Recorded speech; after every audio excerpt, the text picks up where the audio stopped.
I pledge allegiance to the flag of the United States of America and to the republic for which it stands, one nation, under God, indivisible, with liberty and justice for all.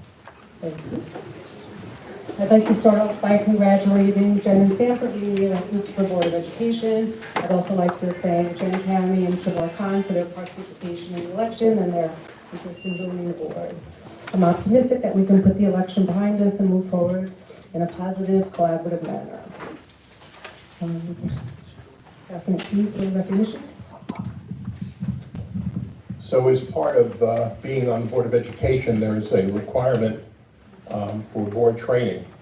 There's a minimum requirement, and then there's the ability for board members to receive training above and beyond the recommended training. And this evening, we are going to recognize 4 of our board members for exceeding the minimum requirement for training through the New York State School Boards Association. The first award from them is for 75 points to Sam Perlman. Congratulations, Sam.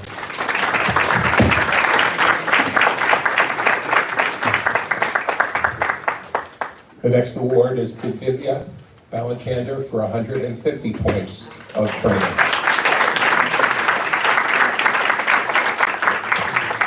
And to Chris Foresto for 150 points of training as well.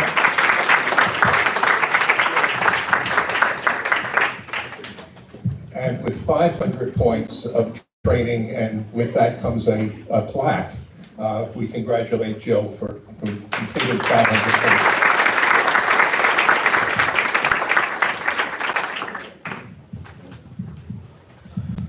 And now we're going to call up Eric Sundberg to recognize Valerie Compton.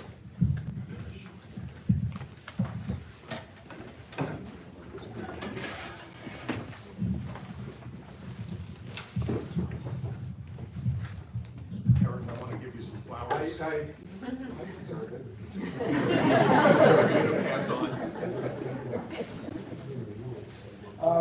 All right, so it's fitting that we're back in the middle school library again, which at least for tonight we're going to call Valerie's house. This is the middle school library, and Valerie Mignon-Compton is the middle school librarian, and she was recently recognized, and don't be thrown by this, by the Suffolk School Library Media Association. Don't be thrown by the name. It's an island-wide organization, one of several that Val belongs to. And they are recognizing her for her contributions, not just to Jericho, which are incomparable, but also to the larger Long Island School Library community. And in the letter recognizing her, they write, the Suffolk School Library Media Association Executive Board is very proud to award you, Valerie, 2024 SSLMA Librarian of the Year Award. You are an asset of knowledge to your library colleagues. Where is she? Your library teaching practices, as well as your innovative programs, reflect your dedication for your students to learn, as well as your commitment to our profession and to your school community. As a school librarian, your core values represent the fundamental beliefs of SSLMA. And about those beliefs, this organization sort of transcends the history research community and the traditional library community. So she's being recognized for her contributions to our whole National History Day program, as well as everything she does for all of our students, and as I said, the rest of the community. Congratulations, Valerie.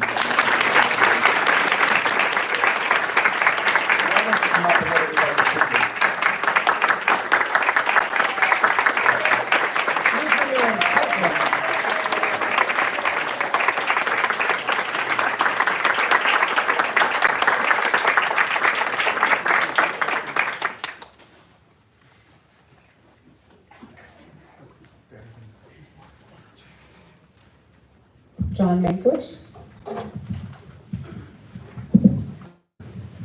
While John is coming up, Jen Bartnoff left us a little earlier this evening. She wasn't feel well and asked us to please extend an apology to all in attendance this evening for her not being with us. We wish her well. Okay. Okay, tonight, Wally, do you come on up? So any of you who are long-suffering Met fans will understand this. So 25 years ago, as a young phys ed teacher at Uniondale High School, coaching wrestling, it used to annoy us because basketball was everything at Uniondale High School, and we would constantly get phone calls to our office for our basketball coach. He would never be around. We had to take messages of like we were his personal assistants. So one day the phone rings, I answer it, might have been a little grumpy, and I was like, who's calling? Wally Backman. So I said, yeah, okay, Wally Backman from the Mets. Sure, right, okay, and I hung up on him. Fast forward, later on down the line, that was 25 years ago, Wally calls that basketball coach and says, hey, we're getting a new AD at Jericho. I heard he was at Uniondale once. Do you know who it was? He goes, oh yeah, it's the guy who hung up on you. So now I've had the pleasure of being with Wally for my last 14 years, and it has truly been just a wonderful experience getting to be with him, getting to know him and his family, and everything that he does for our student athletes here at Jericho. The biggest accomplishment one can get is the fact that he's not only a Nassau County Hall of Famer, a Jericho Hall of Famer, a New York State Basketball Hall of Famer, but this year, Wally, on January 19th at Valley Stream Central, won his 500th game.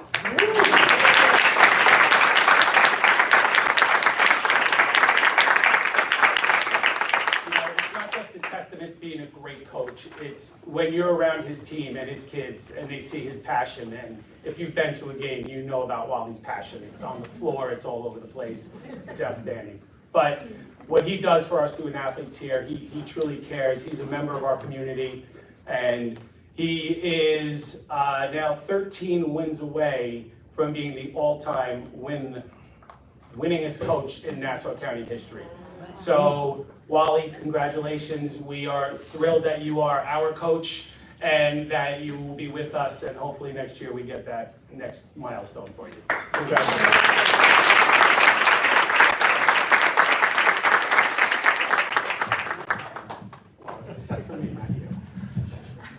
I would just like to thank the Board of Education.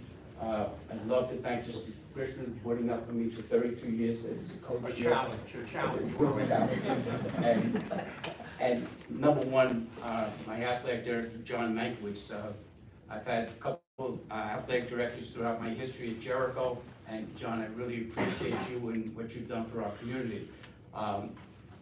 It's not about 500 wins. I've had the pleasure of being in this community. I came in as an 8th grader, and I followed through, and I had the most wonderful time of my life being in this community and coaching you, and I thank you so much for giving me the opportunity to be part of Jericho.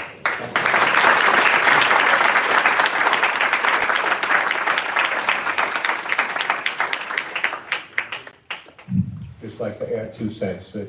It's not, for me, it's not about Wally's number of wins or his win and loss record, but knowing Wally, how he feels and treats our kids, how all of the kids who've ever played basketball for him, he's their family, he's their support base, and frankly, the reason that I love him and respect him as much as I do is how he treats and feels about the kids with whom he works. Wally, you're the best.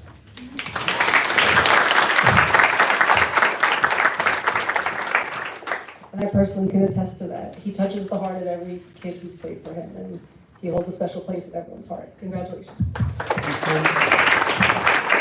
David Cohn.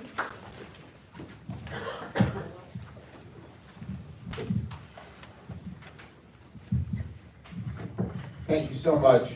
So tonight I have the great privilege of honoring one of the most impressive high school students that you will ever meet. And it's for her recent selection as United States Presidential Scholar. So I'm going to ask Natasha to come and join me.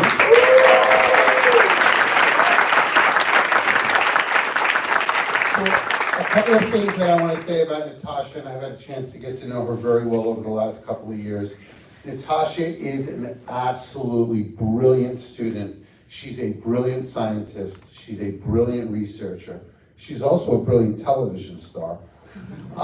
Next week on Wednesday night, we're going to be recognizing Natasha and many other amazing students at our Science Research Symposium.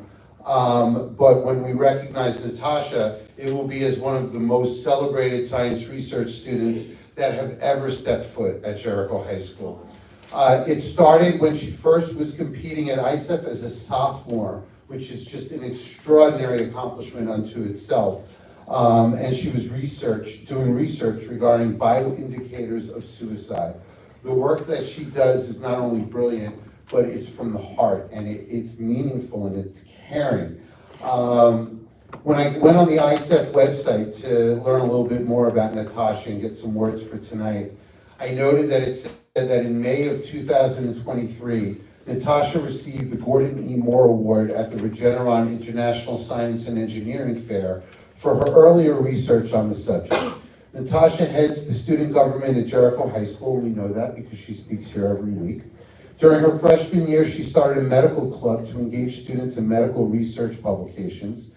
She's also founded a nonprofit group promoting free math education to underserved students and has authored 2 papers in peer-reviewed academic journals.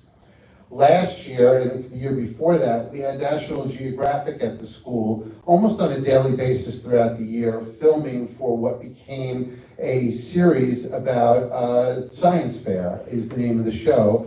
And when you watch it, you learn a lot and about the greatness that is the Science Fair and certainly what we do here in Jericho. But what you really learn is that this young lady is an absolute superstar. She led the show and she was spectacular, and I encourage you to watch it. She was elected by her peers as the co-president of Student Council for this year. She is a warm and lovable person. She is humble, she is down to earth, she is admired by all. She is constantly smiling, laughing. She's just cool to be around. So the last thing I want to say is why we're actually recognizing her tonight, which is the United States Presidential Scholars Program, which was established in 1964 by executive order of the president. And it was to recognize and honor some of our nation's most distinguished graduating high school seniors. It's a highly rigorous program that results each year in only up to 161 total students nationally to be named as presidential scholars. It's one of the nation's highest honors for high school students. In addition to being only one of 161 nationally, Natasha is amongst only 6 students in the state of New York to earn this distinction. She was honored earlier this week in the town of Oyster Bay for this incredible accomplishment, and tonight we get to celebrate Natasha Kovat here in Jericho. Let's hear it for Natasha.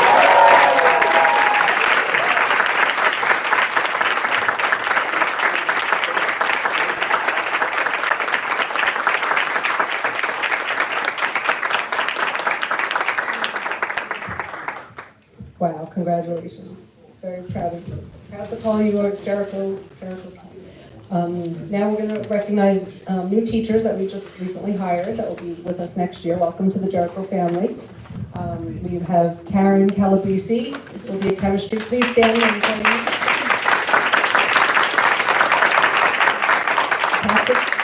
Patrick Feinberg, biology. Anthony LaRosa, physical education. Alana McKenzie, guidance. Michaela Poor, physical education. Fiona Stavrinopoulos, speech. And British Jean, who isn't here tonight. Welcome to the family. Because of the challenge in Fiona's name, I asked if Jill would please do the introductions this evening.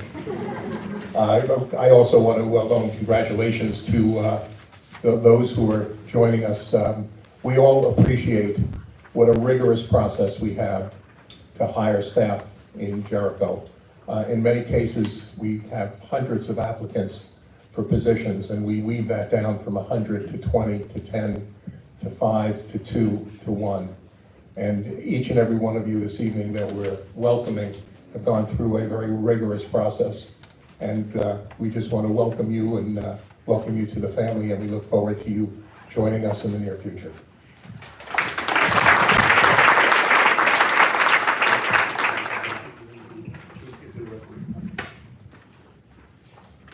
Do I have a motion to approve the hiring of the teachers we just named? Schedule 14291, GIA 14291. Do I have a motion? Divya, second. Sam, any discussion? All in favor?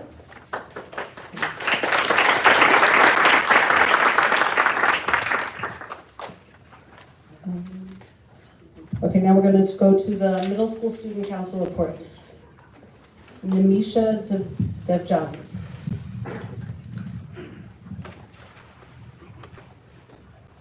Good evening. My name is Natasha and welcome to the Board of Education meeting. It is my pleasure to be here this evening. The SEL monthly theme for the month of May is attitudes and values.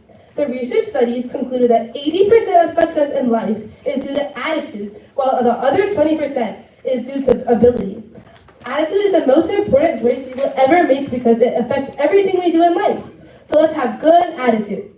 This May, for Asian American, Native Hawaiian, and Pacific Islander Heritage Month, the middle school classes have been celebrating the accomplishments and contributions of the Asian American community to the United States.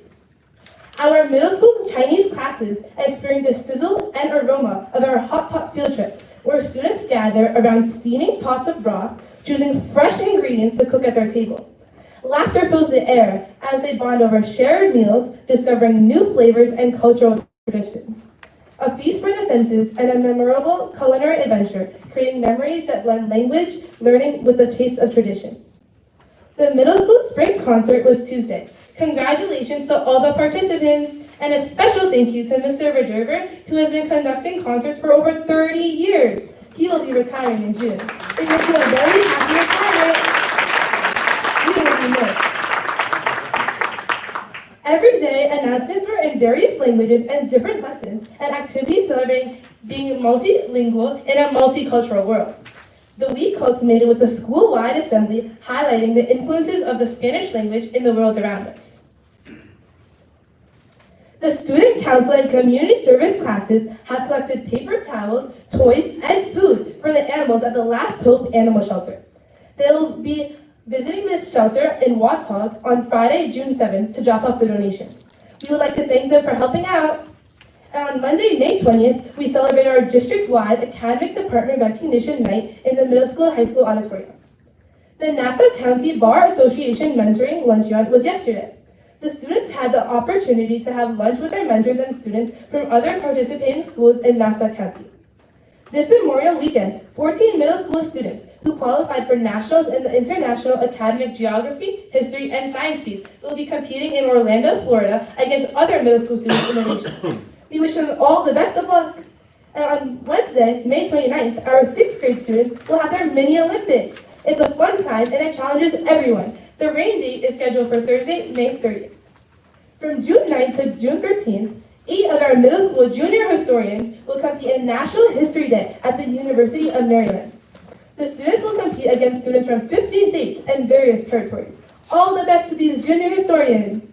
And the 8th grade junior historian and artist, Chu-Heng Liu, qualified as finalist in the Lowell Milken Unsung Art Effects Research Competition. The top winners will be announced on June 3rd. Good luck, Chu-Heng. And the elementary visitations will be taking place on June 10th, 11th, and 12th. Our brave ambassadors will be greeters and serve as tour guides for our incoming 6th graders. In addition, they will be visiting 6th grade classrooms to meet the teachers and current 6th graders so they can share their transition experience to the middle schoolers and share tips of advice. And on Friday, June 12th at 2:15 p.m. in the middle school library, we will have our last personal best day for the 2023 to 2024 school year. Students who have done their personal best will be recognized for their achievements. Well, that's it for now. Have a great evening. Thank you. Thank you. Great job, Nimisha. High School Student Council, Mark and Natasha.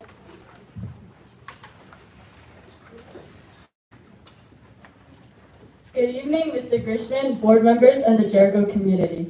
Heads up, this is our last Board of Education report, so really take it in. We'll get right into it. My name is Mark Sheen, and Teacher Appreciation Day was Tuesday, May 9th.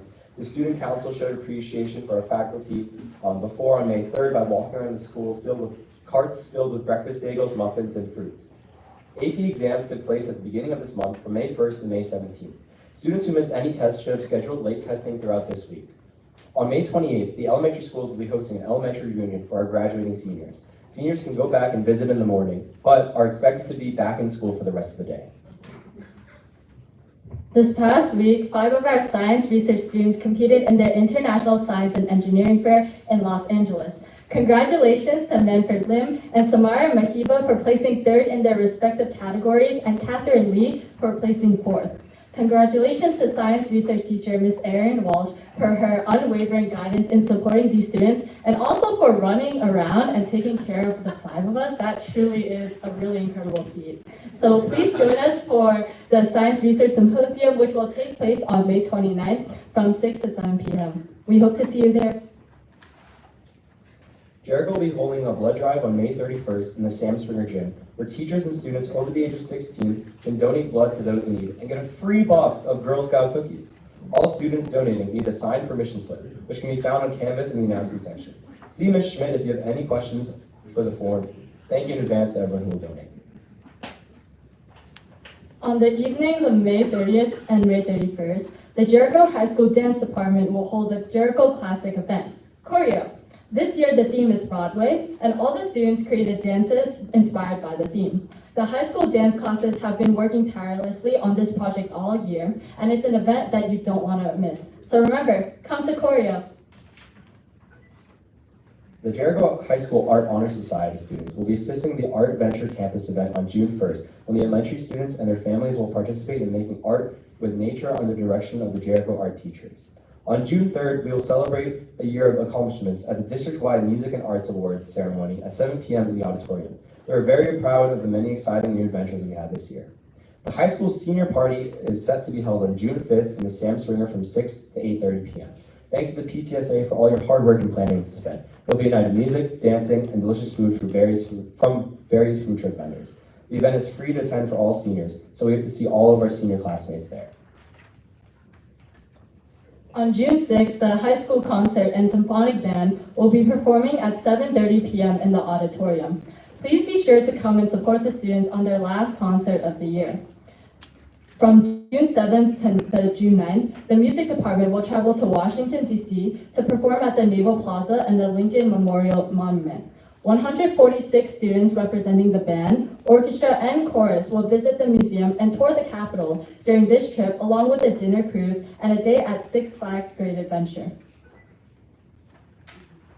And that's it for our last board report. So we just want to say a few words of thank you. We want to say thank you to all the board members for all the support you've given us for me since kindergarten, growing up here. Thank you to everyone coming. I hope you guys have enjoyed my walk and talk Wednesdays. You know, that's been my biggest feature.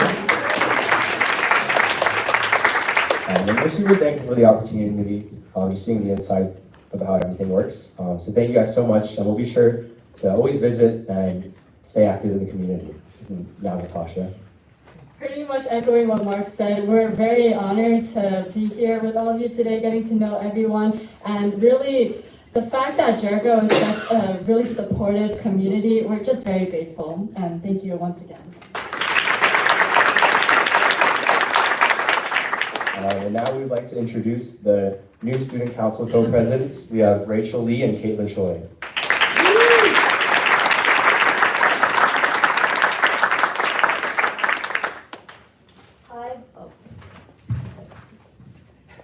Hi, my name is Rachel Lee, and I'm so excited to serve as one of the co-presidents for the next school year. I've been involved in student council since freshman year as the grade representative of the class of 2025. And I'm happy to be a part of all the positive change and fostering student growth for the upcoming school year.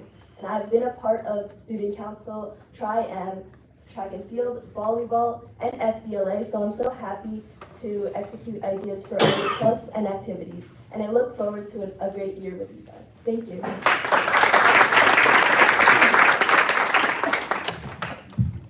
Good evening, board members, faculty, and other important looking people. My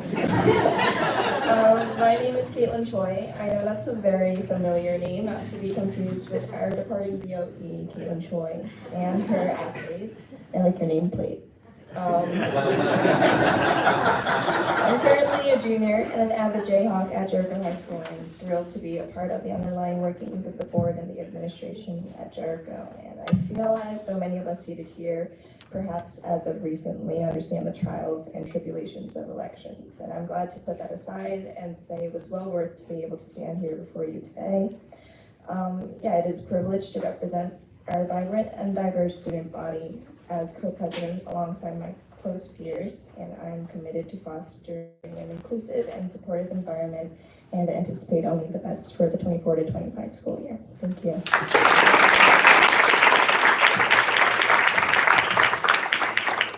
We welcome you and look forward to next year. And to you guys, Natasha and Mark, you've done an incredible job this year. And I will miss you tremendously, and I know everyone up here will miss the time that we've spent together. We wish you all the best. It's been a pleasure watching you grow throughout the year, and you really have entertained us and informed us, and it's been great having you here, and we will miss your Walk and Talk Wednesdays. Look forward to them. And Caitlin and Rachel, we look forward to getting to know you next year and having you give us your reports. And now for her last report, we loved having you as well speak after, but Caitlin Troyer, our student board rep.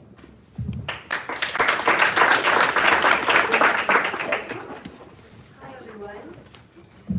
So I don't have another survey to present today, but as this is my last meeting as student board of ed representative, I just wanted to take the opportunity to express some of my gratitude for the work I was able to do in this position this year and for those who helped me. So firstly, to Mr. Grisham and the board, I'm so grateful to have been a part of a district which values student input so much. And I'm so grateful to have had the opportunity to contribute hopefully a tiny bit to a district which has done so much for me. Thank you so much for making this opportunity a possibility of really valuing student input in the running of this district. I'd also like to thank Mr. Cohen, Ms. Nash, and our student council advisors, Ms. Schmidt and Ms. Collin, for all of your help this year as I developed my surveys and prepared my reports. And of course to Mark and Natasha for being a part of such an amazing team. This has really been the opportunity of a lifetime for me. I've been able to speak with people from across our district and community, and something that I really was left with this year was an impression of what truly makes Jericho so special. How every single person in this community is so dedicated to ensuring that every student succeeds. And I'm forever grateful to have been able to be a student here and also serve in this position. So as my time in this position comes to a close, I'd also like to introduce Max Sharp, who will be taking over my position for next year. So I've had the opportunity to get to know Max a bit over the past few months, and he's more than ready to take on the role. Not only is he super active in student council and other activities such as debate and FBLA, but he's an overall really great person. I'm excited for you guys to get to know him, and I'm excited to see what he does.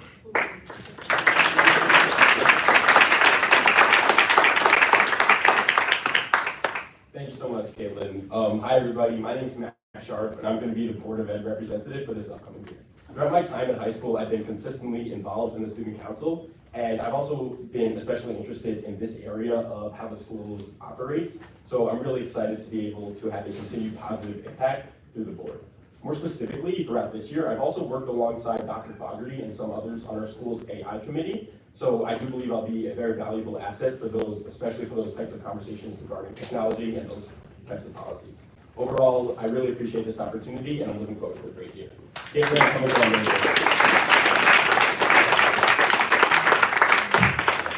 So I'm not sure exactly how many we had, but we've had student board reps for the past several years, and it's been such a wonderful partnership, and really you've given us such fabulous and useful information about what's going on and keeping us abreast of what goes on in the school. And we really appreciate you did a fabulous job, and we wish you all the best. We're going to miss you, and Max, we look forward to your reports next year and getting to know you as well. PTA Council Report, Alice. Not as tall as Matt.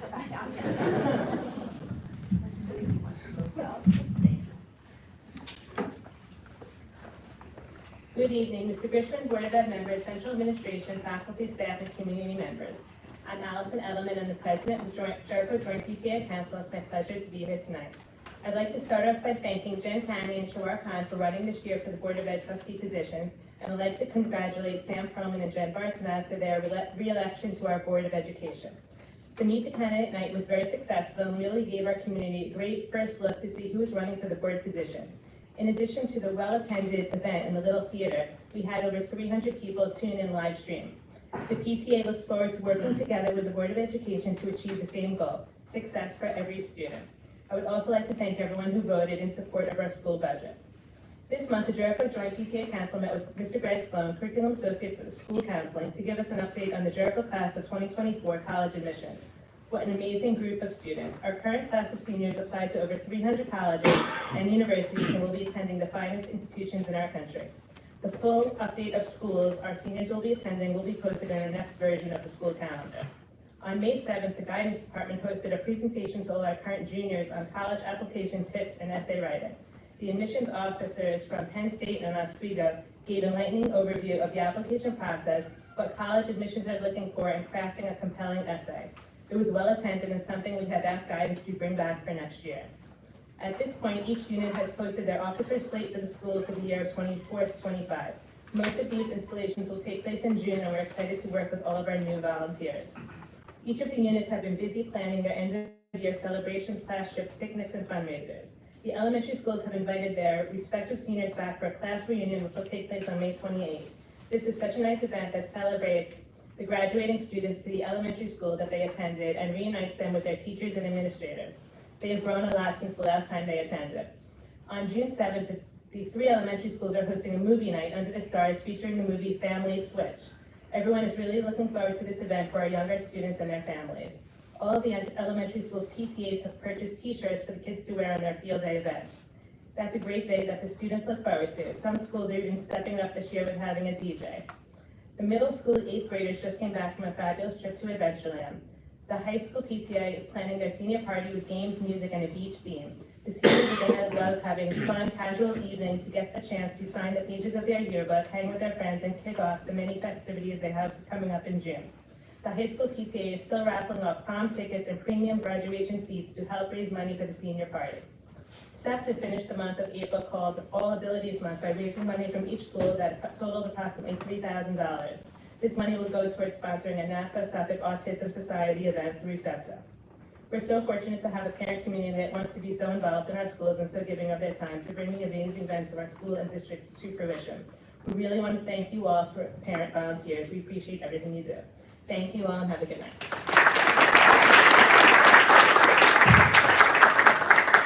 And this is not your last report, right? No, Okay. Thank you, Allison. Now we're going to do some a presentation by SEPTA. Every year they do grants to teachers who put in requests to give them some extra money to do some projects. So we're going to call up Susan, Benita, Marissa, and Cindy from SEPTA.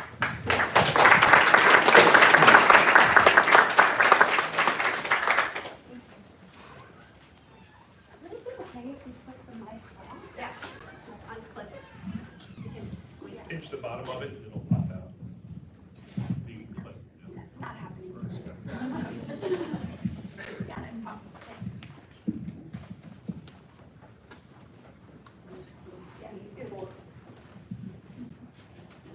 Hi, I'm Marissa Amato, co-VP of SEPTA. I only use my glasses for reading, so right now I just see a sea of blur.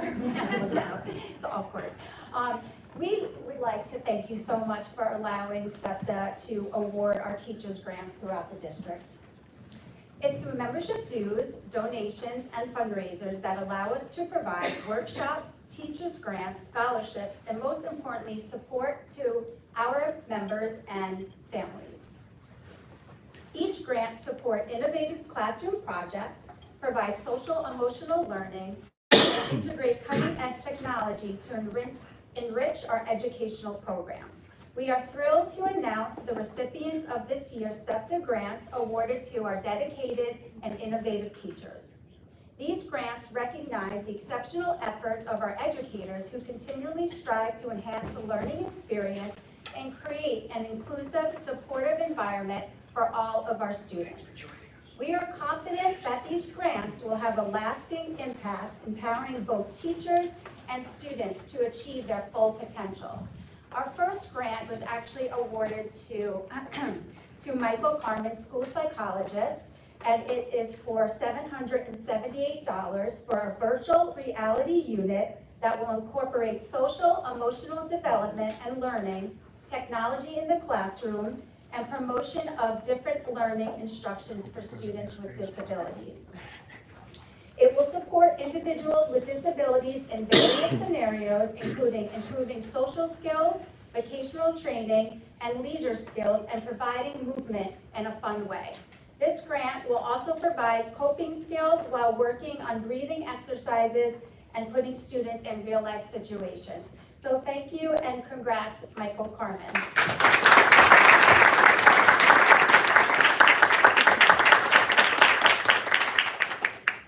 Our second grant is for $368, and it goes to the 5th grade classroom at Jackson for Andrea Alderasi, and it is for a classroom calming corner. Incorporating a calming corner will provide a place where every child could regularly practice essential calming techniques and learn how to regulate their own emotions. When students can manage their emotions, thoughts, and behaviors effectively, they are better able to focus and learn. Thank you and congratulations.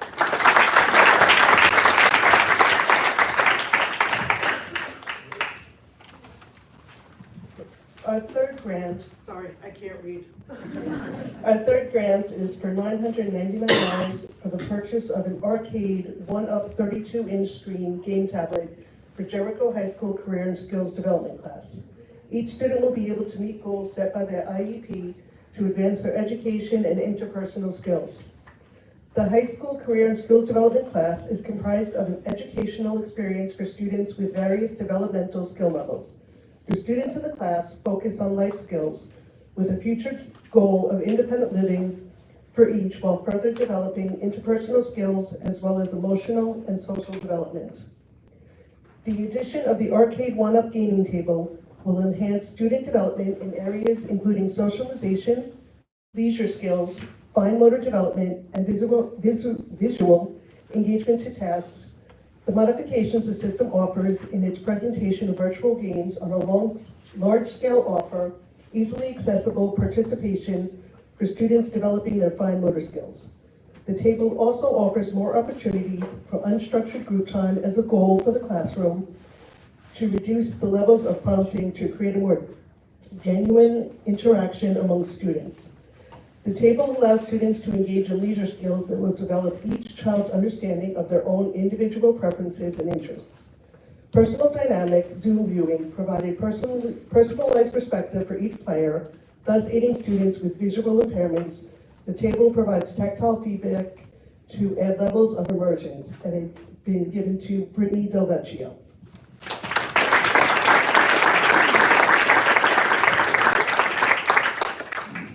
And the fourth grant for $690 is awarded to Lauren Kawasaki, Rish Masse, and Daniel Nelia, Jackson Elementary School.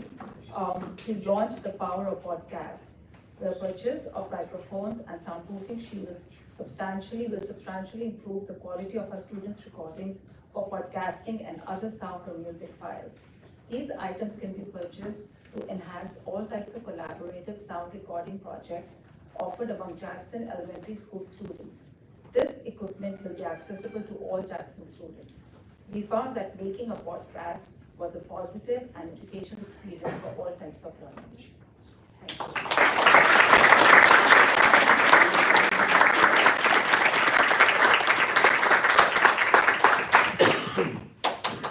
Congratulations to all the awardees for their remarkable contributions and unwavering commitment to inclusive education. Thank you.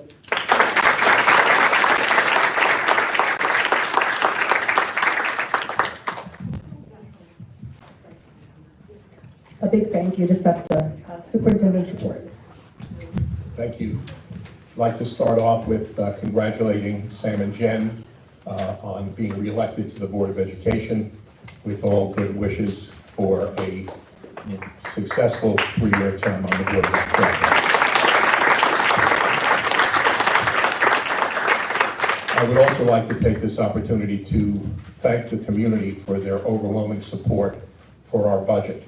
Our budget supports our 3,300 kids, supports our staff, and gives us the ability to continue the outstanding programs that we're able to provide for our wonderful students. We passed our budget by an 80% margin, which is quite a statement for the support that we have, and I'm going to say the love and support that we have from our community. And again, with that also, a congratulations to Victor for the outstanding job that he does in the budget.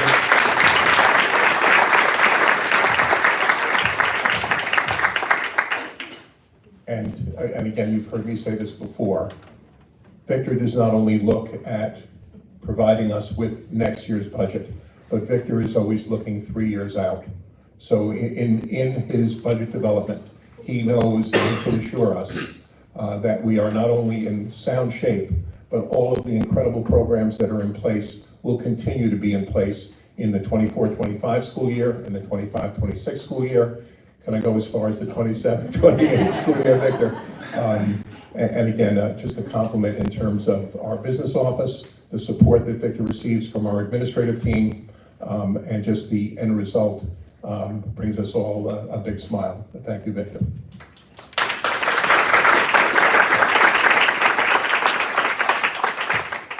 Our enrollment report. Our enrollment as of May the 17th is 3,388 students. That is an increase in 6 students over last month's number. And I'm reminded to also share with you that in the last 2 years, that does include our pre-kindergarten enrollment numbers as well, which is approximately 90?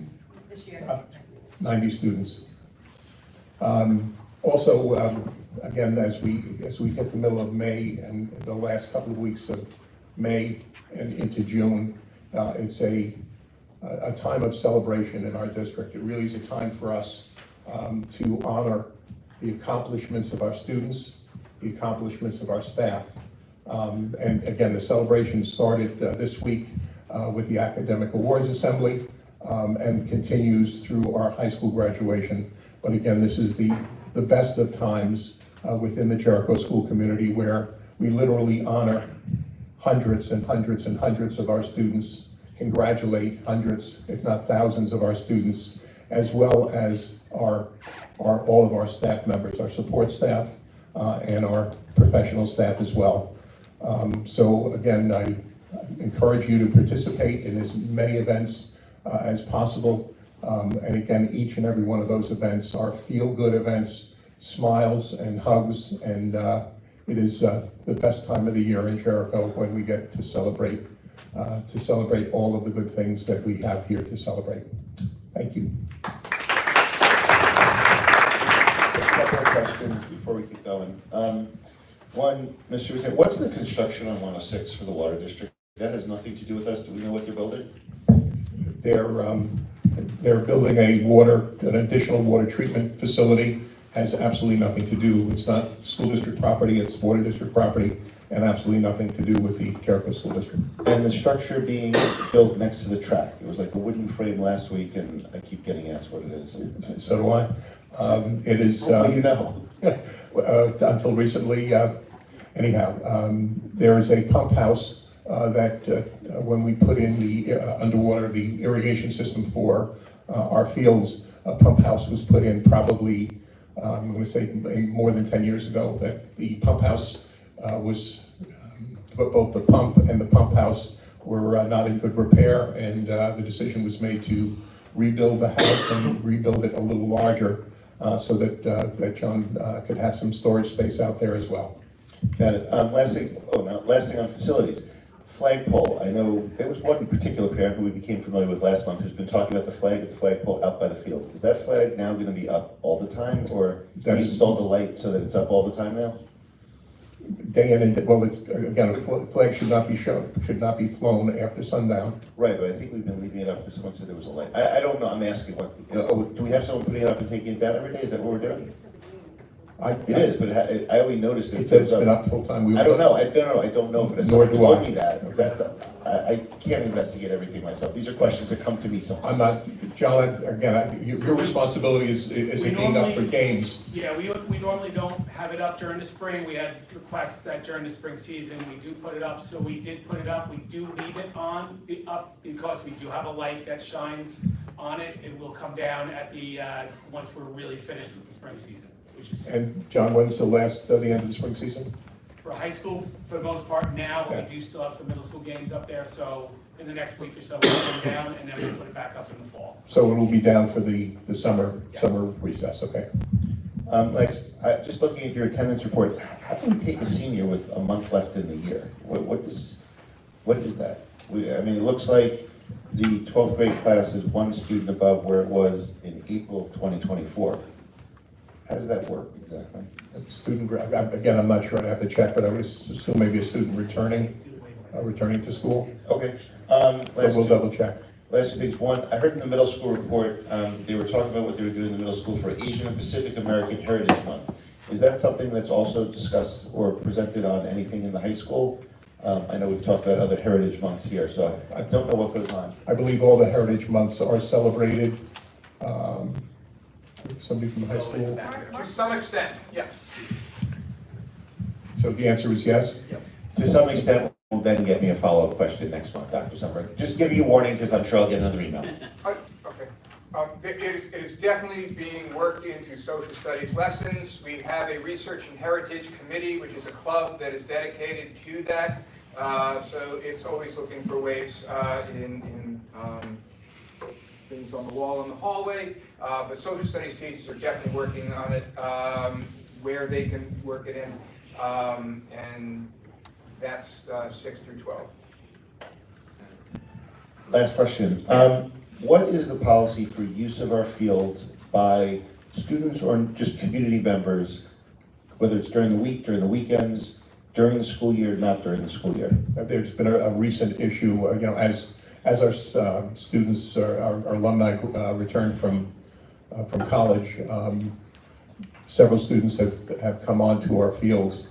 And again, the policy that we put in place many years ago is that during the school day, when our students are in session, no outside alumni or parents should be on the school facilities to protect the safety of our students. So again, during the middle school, high school day, 7:30 to probably 3:30, 4 o'clock, the school grounds are technically closed to any non-current student. In terms of using the facilities, let's say tennis courts or fields, after school hours or during the summer, permits are available through my con's office. But that's for groups, I'm talking about just for individuals. Someone wants to come out and run on the track, they want to take a ball and a soccer ball. Our track is open and people come after hours, run on the track. Tennis courts is different. Those technically should be signed up for through my con's office. Yeah, so during the week, between 7:30 and 3:30, firm lockdown, but even when we have sports, do we have like community members come in using our facilities while we have middle school sports games going on, or not? I mean, technically there should, well, again, the fields are open because we have parents coming to view the sporting events. So again, It sounds like you've had the same issues, that you've heard about the same issues, and that's why I'm just trying, so everybody's on the same page and everyone knows if they show up at 4 o'clock, they can get on the field or the track, and they can't, and just so everybody's on the same page. Most people are on the same page. Okay. Thank you. Okay, one of the things that the board discussed this evening that I wanted to share is we have been working with a proposal to install electric charging stations throughout our district. And we have, over the last couple of months, have found a source that will actually completely pay for the installation of the electric charging stations. So we're currently finishing an agreement with them where they're going to be putting 3 electric charging stations in each of our buildings, in the transportation department, and in the White House, which is the Buildings and Grounds facility. There will be absolutely no charge to the school district. And again, people who use it would obviously have to pay the electric charge as you do in any charging station. So we're in the process of finalizing that agreement. The board has given us the go-ahead to finalize that agreement, and we will probably report back to the board and to the community in our June meeting what kind of time frame we're looking at in terms of the installation of those facilities. Just, what are the hours for our summer program when people won't be able to use the fields? Do we know yet? Is that that includes both the elementary program and the middle school, high school program? I thought the secondary program was a little longer. Secondary, the 10 hours are 10 to 2. 10. So everything is 10 to 2? Monday to Thursday. Okay. And the weeks, I know we start July 1st and we end? July 28th. Actually, we're starting July 8th, 4 weeks. The special ed programs, there's one program that are starting July 1st. Yes. Yeah, there are programs starting July 1st and July 8th, all of them ending. And when does, yeah, they all end by 2. They all end by? 2. No, the date. August 9th. By August 9th, okay. Thank you. Thank you for clarifying that. If any of the staff or students want to leave, now would be a good time.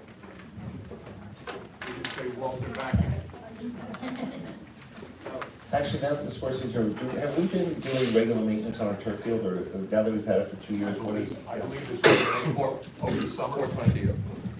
4 times, did we buy that machine? We were buying a We did machine? not buy the machine, we have the company come in and do the service.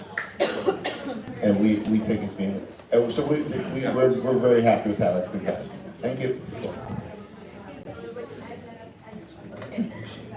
Now to the business portion, approval of minutes. Be it resolved that the board make any necessary corrections and move approval of the minutes of the regular meeting dated April 11th, 2024, the BOCES budget meeting dated April 16th, 2024, the special meeting dated May 3rd, 2024, and the budget and board of election dated May 21st, 2024. Do I have a motion? Give me a second. Chris, any discussion? All in favor? Thank you. Opportunity for the public to be heard. If you'd like to make a comment or ask a question, please tell us your name and affiliation if you're representing a specific group. If you'd like your statement to be included in our board minutes, please hand in a written copy to Victor immediately before speaking. As always, public discussion on matters relating to staff and students at which their reputation, privacy, or right to due process, or those of others, could in some way be violated is prohibited. Marnie and Sharon. Good evening, Mr. Grishman, Board of Ed members, Central Administration, faculty, staff, and community members. I am Marnie Rubin, and this is Sherry Weingarten, and we're co-presidents of the high school PTSA, and here on behalf of the entire high school executive board. As members of our educational community, we are concerned about 2 critical issues that demand the attention of the board. Number 1, the selection process for valedictorians and salutatorians, and number 2, the need to revitalize our graduation ceremony to be more inclusive of different voices in our student community. For over 30 years, the selection of valedictorian and salutatorian have been based on a student's unweighted GPA on a 4.0 scale. All scores, with the exception of physical education, on a student transcript are unweighted and used to calculate GPA. Over a year ago, the board adopted a new grade weighting policy that assigned a greater weight to courses with a college designation or more advanced academically rigorous classes, such as AP and research classes. This policy was in response to the noticeable increase in valedictorians in the past few years. For example, in 2019, there were 4 valedictorians. 4 years later, that number more than tripled to a total of 15 valedictorians in 2023. Although the board adopted a grade weighting policy, it did not change the current unweighted selection process for valedictorians and salutatorians, nor did it set a time frame to consider and possibly adopt such a policy. We fully support the celebration of students who excel academically, and those students who have earned an A+ unweighted GPA should be recognized for this achievement. However, it is equally important to recognize students who challenge themselves with more advanced coursework and AP courses.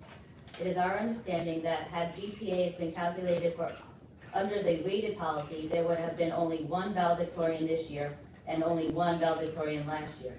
Significantly, neither of these two individuals were among the valedictorians selected under the unweighted system used this year or last year. Thus, these students' dedication and effort in taking more challenging courses was unrecognized. We believe that the board must take action in using weighted GPAs to determine valedictorians. Obviously, any change in policy could only be applied to incoming 8th grade students, and therefore, the new policy would not be in full effect in selecting a valedictorian or salutatorian until at least the year 2029, even if adopted now. Changing to a weighted GPA policy would also more closely align Jericho with the valedictorian and salutatorian selection criteria used by our neighboring school districts. While graduation should be a joyous occasion celebrating the academic accomplishments of students who take the most academically rigorous classes, the current format of our ceremony does not fully capture the diversity of our student community. Currently, only the valedictorians, the Student Board of Education rep, and the co-president of Student Council give speeches at graduation. Addressing the class at graduation is a privilege and an honor, and that we should consider expanding to other voices. We are fortunate to have students who have tremendous athletic accomplishments, who have overcome significant life challenges such as cancer, or who have received academic awards. Hearing their words could be a valuable addition to the ceremony. Therefore, we also propose the establishment of a committee tasked with reviewing our graduation ceremony and implementing a procedure whereby other voices could be heard, perhaps similar to that of colleges and universities, where there's an application process for students who wish to speak at graduation. We suggest that the committee be composed of representatives from students, faculty, parents, and community members to ensure a comprehensive and inclusive review of our graduation ceremony. In conclusion, we strongly urge the board to implement the grade weighting system for valedictorian and salutatorian selection. By weighting grades according to the rigor of courses taken, we can ensure that students who excel in challenging coursework are rightfully distinguished. We also believe that the board should create a committee to review and update our graduation ceremony so that we can continue to uphold the integrity of academic excellence while fostering a more inclusive and inspiring educational environment. Very truly yours, Marty Rubin, Sherry Weingarten.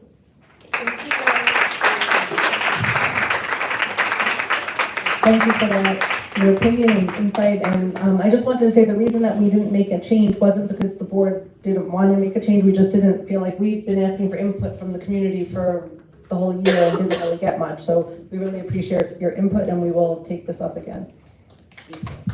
Anyone else? So, that being said, please give us your input if you're watching this meeting and you have any input on the valedictorian and graduation ceremony. Please send us an email. I didn't write anything. I just want to know where we're at with the middle school time change. I'm Julie Feigenbaum. I don't think we've really discussed it much since you were last here last month, Ms. Feigenbaum, but I do believe that during our slower season over the summer, I believe there will be meaningful discussion. Great, good. I'm sure the students will be super happy. So will the moms. And the parents. And the parents. I think it's our firm intention. I mean, we heard it loud and clear. You know, as a parent of a middle schooler, you know, I think it would be, we're using it for the public. I do truly believe it would be strongly beneficial for the middle school students to have a later start to their day. Again, you know, if we can work the logistics out and make it happen, I think we would probably all like to see that happen. So again, we heard you loud and clear, and if there's a way to do it. There are a lot of aspects of it. I was talking to another mother the other day who didn't realize what parents go through when they have children in different schools. Yeah. There's 30 minutes in between the buses, you know, second round of breakfast. It's just a lot. It's a lot. No, absolutely, it's even difficult. Even the extra 15 minutes would do such a service to these kids. 100% agree with you, and to your point, I mean, my morning is a 2-hour morning with my kids. Right. You know, James is out the door, Michael's out the door, William goes, you know, an hour and 15 minutes later. So again, there's a lot of moving parts. So listen, if there's a way to do it, and it's easier on families, but more importantly, if it's better for the kids, it's certainly something we will try to achieve. Perfect. Thank you.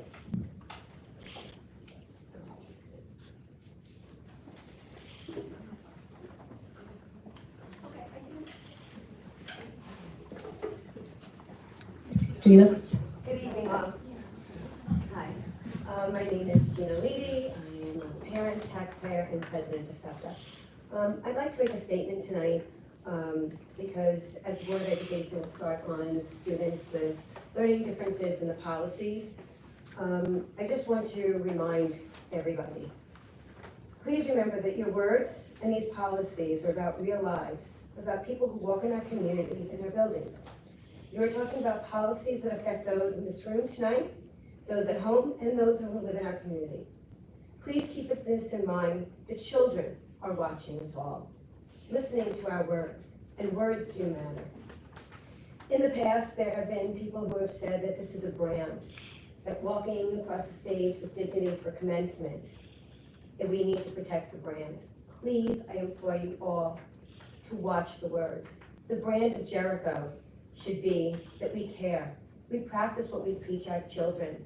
There is dignity for all students, and that all students learn in different ways. I'm imploring you all tonight to make sure that you are careful with the words that you say, because there are too many families in this community that are so inspired by the support that their students get for Jericho, but sometimes they can't meet that marker, and they want to graduate and do things with their cohorts. So as we review these things, I am begging you all, remember the children are watching and they're listening, and you can get your points across with being compassionate and using other words instead of negative words. And I want to just make sure that we keep this in mind as we go forward for our students. Thank you.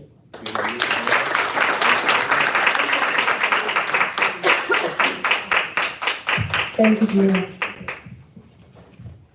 Anyone else? Authorization to execute agreement with scope for the 24-25 school year. Be it resolved that the Board of Education authorizes the Board President to execute the license agreement for the 24-25 school year by and between the Jericho Union Free School District and scope as shown in the attached. Do I have a motion? Second. Chris, any discussion? I know the money goes straight to scope, whereas contracts between parents and scope, I believe, where we just get a small dollar amount to get this. There is an annual fee for us to belong to scope for their services. The childcare and some of the programs they offer, parents are actually paying directly to scope for those services. Right, and so do we have any ballpark as to what dollar amount scope is collecting under this contract? From the parents? Yeah. This is the after-school program? Yeah. I have no idea. And they're also obviously running our pre-K program. So No, I know, but this doesn't cover the pre, this is just after school, so I'm just trying to figure out the dollar amount that we're talking about here. Well, it doesn't go through the district, I don't know. But we know how many kids are enrolled, and we know the cost, so it shouldn't be that difficult to figure out. Okay, so what is it? No, I know, Dr. Professor, I agree with you, I thought we did that, that's why I thought someone would give us a ballpark. Again, it's a flow-through program, so again, we've never looked at the dollar amount.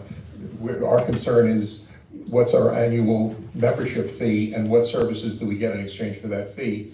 The additional programs that they do offer, again, the district is not involved in any way other than to offer space for our parents to utilize those programs. So that, again, there's no way that in the past that we've actually monitored the amount of money that the parents are sending to scope. We know what the hourly fees are, but we've had no commitment or need to, or from our auditors, any need to monitor the funds that flow directly from our parents to scope based upon services provided.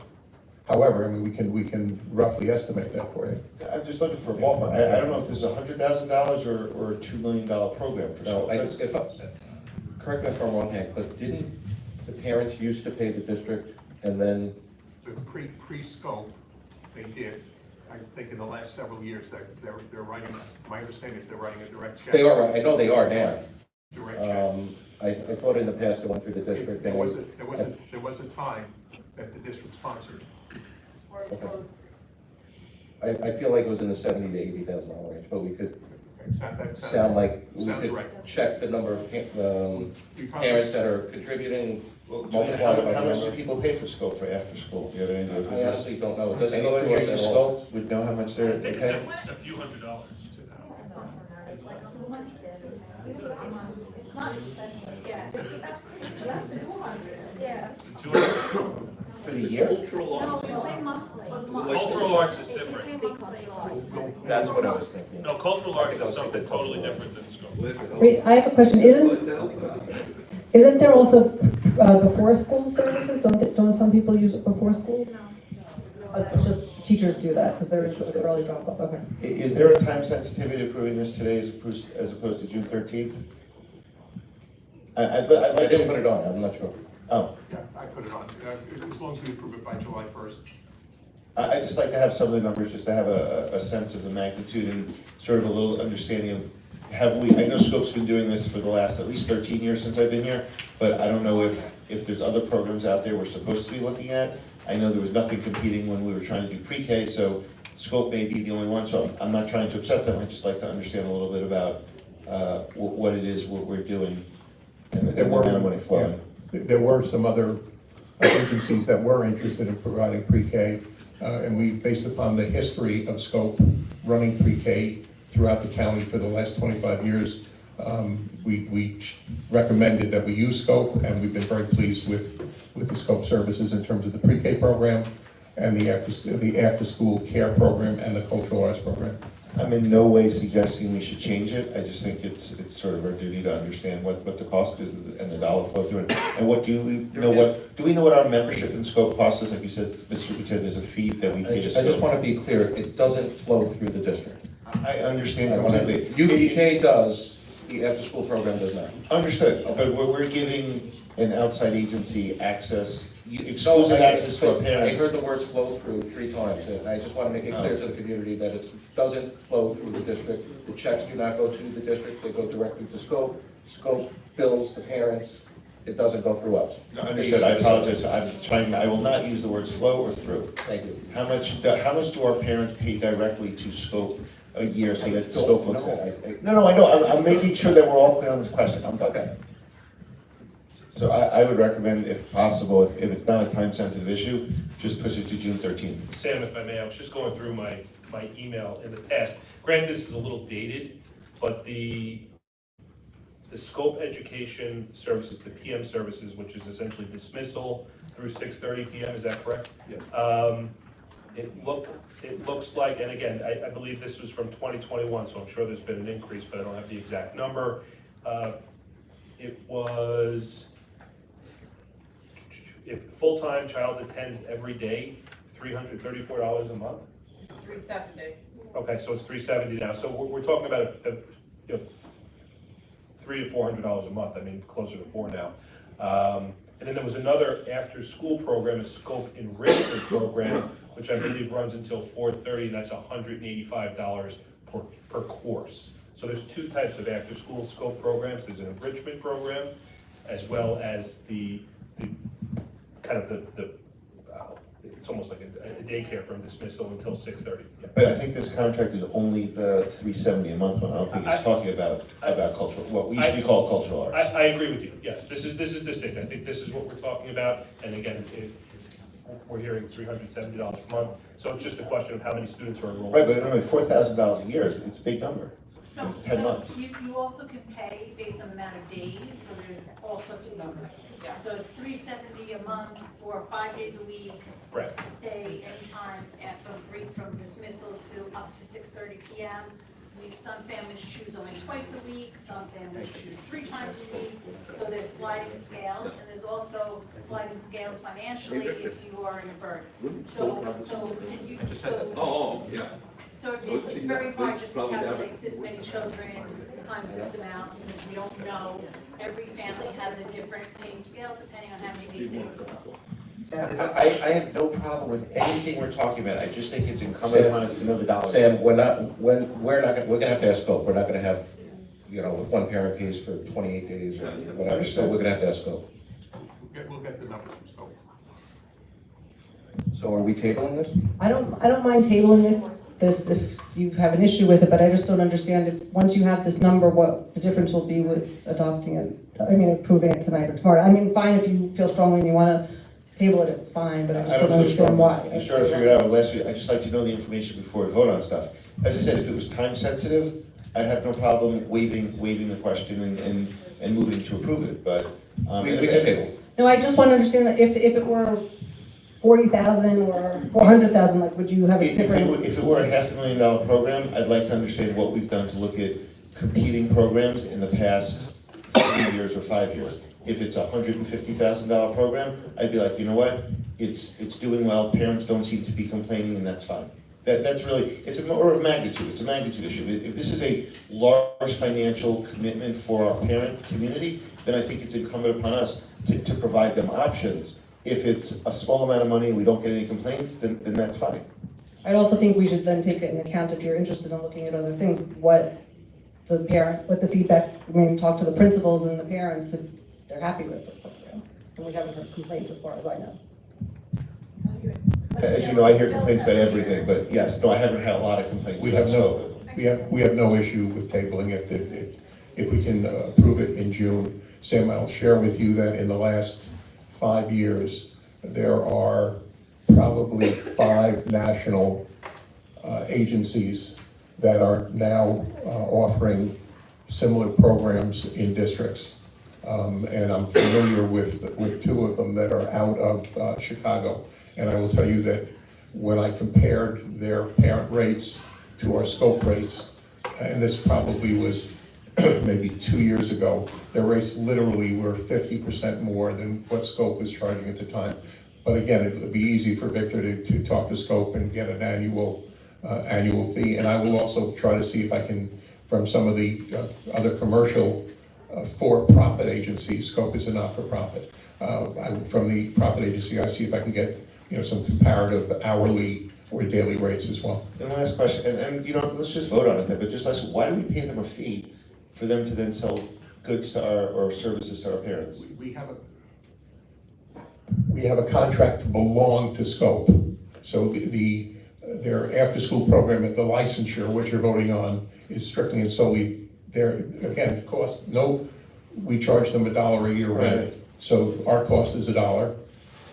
We have another contract with, and again, that's usually on our reorganization.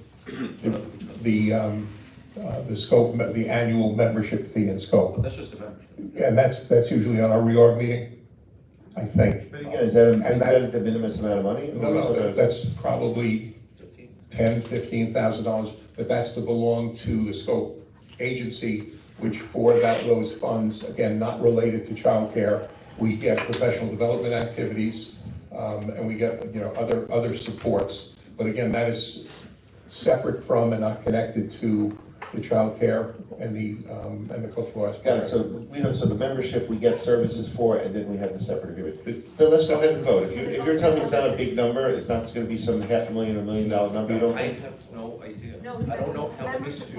Really, no idea. Okay, you know everything that goes on. It doesn't flow through the district. No, I'm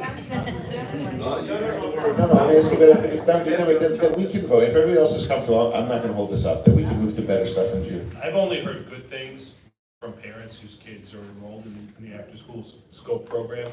And I know we're not talking about pre-K, but to the extent of the pre-K feedback has also been great. So I think they're a good provider. Has anybody in this room had any issue with Scope? My neighbors love it, they talk great about it. The only issue I ever hear of is that it fills, and there's Right. So again, 2 weeks ago, we got an email from a PTA president in one of our elementary schools saying we're very disappointed that the number of slots had been filled for the after-school program. Ivy worked her magic in her contacts at Scope, and Scope has agreed to open up an additional section for us to accommodate the additional kids. I make a motion that we approve whatever schedule we're talking about, or whatever contract we're talking about. Thanks. All in favor? Thank you. No, we already had that. We did 2 motions. That was a second discussion. Acceptance of donation. Be it resolved that the Board of Education accept the following 3 donations from the Chess family. A Celestron Celestro 11-inch telescope valued at approximately $3,800, an electric drum set valued at approximately $2,500, and an acoustic drum set valued at approximately $1,500. They respectfully request that said donations be donated to the high school science department and the high school music and arts department. Do I have a motion? Chris, second. Sam, any discussion? Thank you. Thank you to the Chess family. All in favor? Adoption of workplace violence prevention program. Be it resolved that the Board of Education adopts the manual for workplace violence prevention program as shown in the attached. Do I have a motion?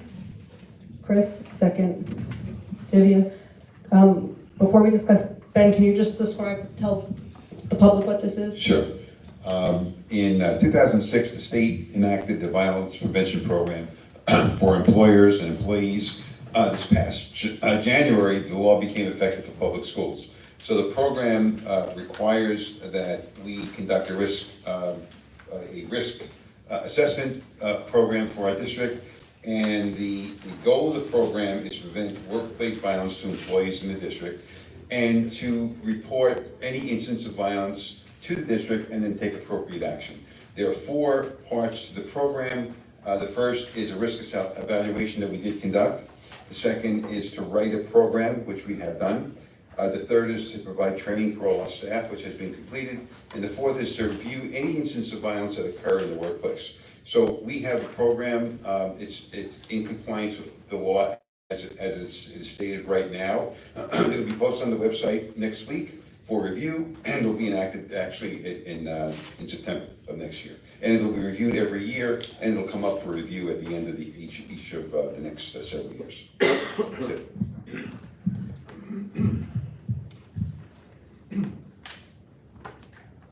I have 3 questions. It says that the fences are supposed to be locked. Does that doesn't specify when? So the fence is locked during the school day or always? It's always. It's during school day, after school. Remember, it's for employees. So since we have employees working here, in many cases over the weekend and evenings, any incident that occurs with an employee, whether it's during the school day or after school, has to be reported and then investigated as well. No, I'm talking about the fences, because we were just talking about use of facilities, and I know, over the weekends, people like to use, and after school, use the playgrounds. So that's, the fence, it says, in the policy, it says the fences have to be locked. That's a good question. So I just want to know how that works. We had kept the fences open, quite frankly, to people can come in. So we lock them after school, I'm told, right, John? I think no, they're locked during the day and they should be unlocked after school. So They're left open at the elementary schools. after school and weekends, right? I So actually have the same question. Is it better to limit it to say during school hours? but that doesn't go along with the purpose of protecting employees who work there at night. So I'm not really sure what, if this has been thought through. The fences, quite frankly, we have not talked about the fences, all right? It's in the policy, so it says the fences will be locked. So just. Yes, so we can, all right, if that's what you want to do. However, we have to consider access to the school as well. No, we don't want to lock the fences, but it's in the policy, so we have to change the policy or tell. Or say fences are locked during the school day. But I'm not sure if that gets you where you want to be for the employee safety who's there at night. We can do either one. We can either change the policy, if that's what you'd like, and keep the fences open or lock the fences.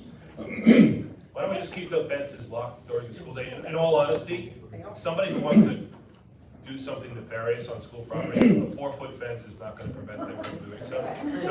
Okay, so So just say fences are locked during the school day. correct, and I'll change the policy. Could I suggest the term when school is in session?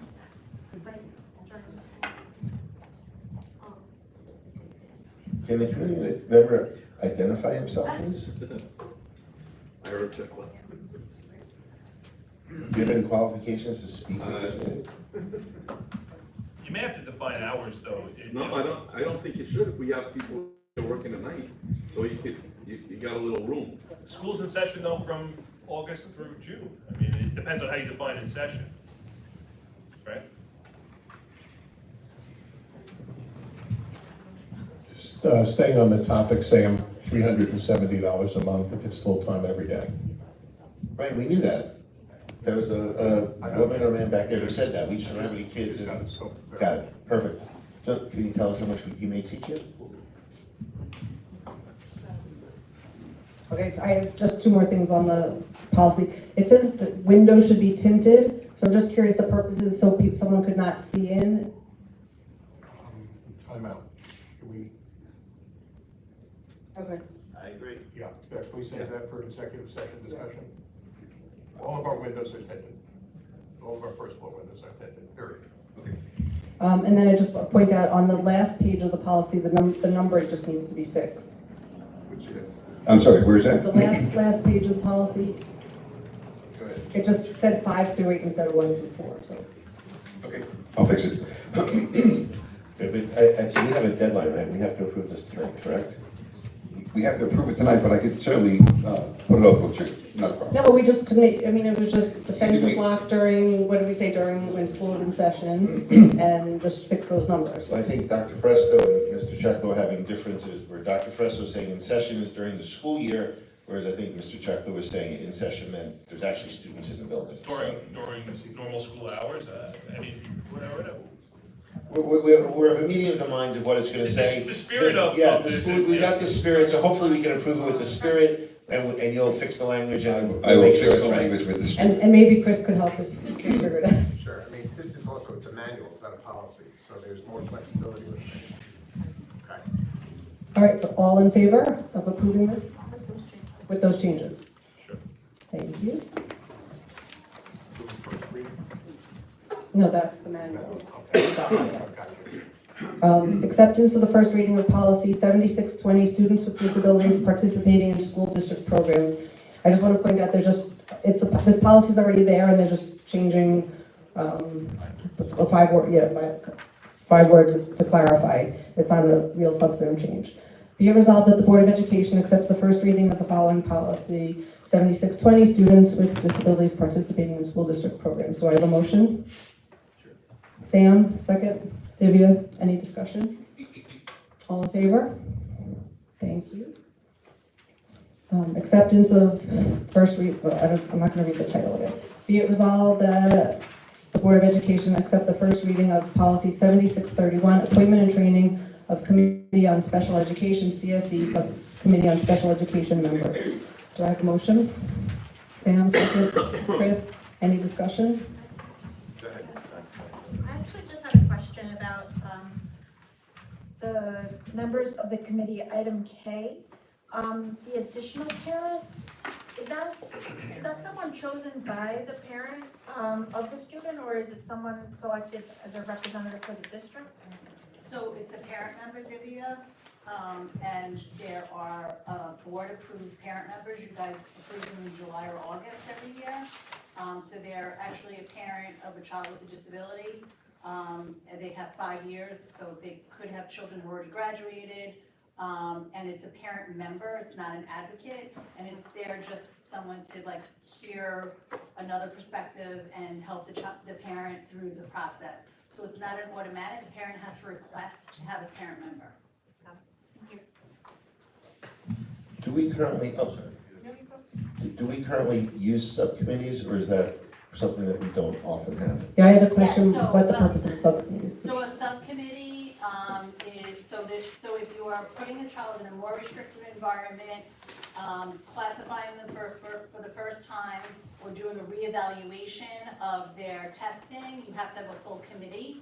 And any other time you have a meeting, you can have a subcommittee. So a subcommittee means that certain people don't have to be there. The person that stands out the most is the school psychologist. So the school psychologist does not have to be at every single CSE meeting. So it's considered a subcommittee without the school psychologist. These are all federal and state regulations. It's not unique to Jericho. And a parent sent me an email, because it's preschool, should it also have CPSE in the title? Because it just says CSE and it has preschool students in there, so. Different guidelines. CPSE guidelines fall under Nassau County guidelines, so the membership is a little different. So, but even though this refers to pre-K, preschool, I mean. That's under CPSE. The policy applies to preschool. I don't have the policy right in front of me, so is there a title that says preschool? I don't want to pull Rick Lazio to the policy action, but. Well, the title says appointment and training of committee on special education. Okay. And then, let me see where it says. So the members under CPSE are not our members, so we can't train them. Who's not your members?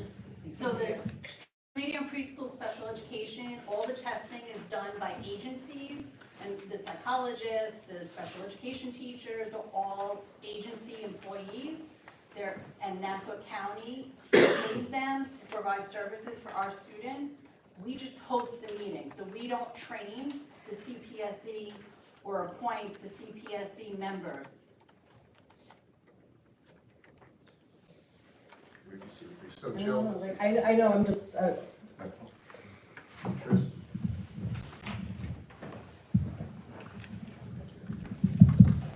So the policy before the board tonight is 7631, appointment and training of CSC subcommittee special education members.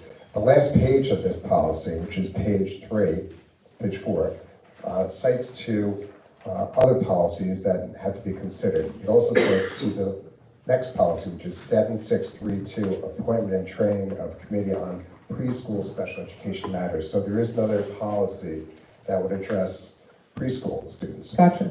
I know, after I had read the policy, a parent sent me an email and said that it refers to preschool, but now I don't even see where she was talking about, so that's fine.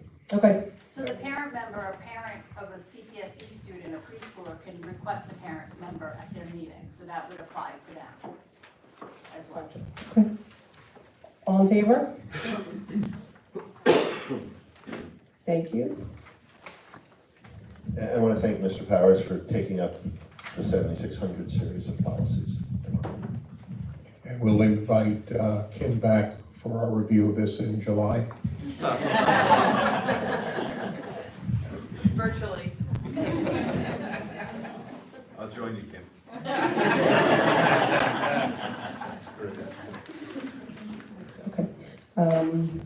Do I have a motion to approve schedules 14309 through U366? Yep. That's the last one. All in favor? Divya, second. Oh, I said, did I say all in favor? I meant to have a motion. You answered me on motions. Yep. Any discussion? Sure. If anyone, I'll go first. Mr. Manuel, I don't even know if it's the inside number or the outside number, but the TAN notes. Yeah. Up to $15 million. How many did we issue this past year? What was the interest rate? Do you know? Ballpark? Again, ballpark. I'm not looking for. I feel like it was 12.5. Oh, that much. Okay. And the interest rate, the net interest rate, I think it was around 3%. Okay. I'm shaking my head that they make us do that, not that you did anything bad. And I would like to agree with Sam because I was going to voice my disapproval of having to do TANs again. And I appreciate that, Victor, you tried to have the law change, but I know it's the law, but it still irks me that we have to do this. It's still a bill in the legislature in order for us to be allowed to use reserves. But I will say, the interest rates we've been receiving have been significantly higher than what we borrowed at. So what you're saying is there's some advantage to the process we're currently In the interest rate environment we're in, it's been positive. I'm sorry, can you explain that? How is that? So we borrow at, say, 3%, and over time, interest rates have risen over the past year. So we've been receiving over 5% interest on that money. Now, there's arbitrage rules in place where of the $12.5 million we borrowed approximately, that we have to spend down at least 90% of that within a 6-month period. So Melissa works extraordinarily hard in October, day by day, making sure that we reach that low point in order to meet the federal requirements of arbitrage. Arbitrage means if you don't, I'm familiar, no, I didn't realize we were actually, I thought we were only taking the TANs that we needed, I didn't realize we were taking extra TANs. no, we're and then not, putting we're not them- taking extra TANs. I'm sorry. We're taking what we need and we do a serious analysis of where Understood. the low point would be. And the low point is always around the third week of October, depending on when the tax money start coming in. Got it, okay. Second one, Schedule G, virtual summer club appointments and instructional secondary summer school. I believe I asked this last year, but can you just remind me, how are those individuals selected for those assignments? There was a blue sheet put out, applications were taken in, and interviews were taking place. And decisions are made by? Administration. Committee consisting of? Ivy? CAs, principals, myself. And typically, you're choosing one out of how many? How many applicants do we get for each job?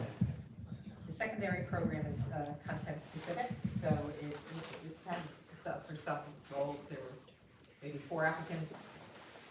And then typically the same applicants same appointees from year to year? Many, yes. Because of the nature of the program, it was sometimes suggested to go with people who were familiar with the structure of the program. The 6 to 12 summer school. Okay, thank you.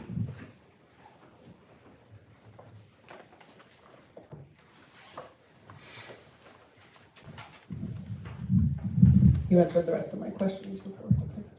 Anyone else have any questions or comments? All in favor? Do I have a motion to adjourn? Chris, second. Busy. All in favor? Thank you, we'll see you in June.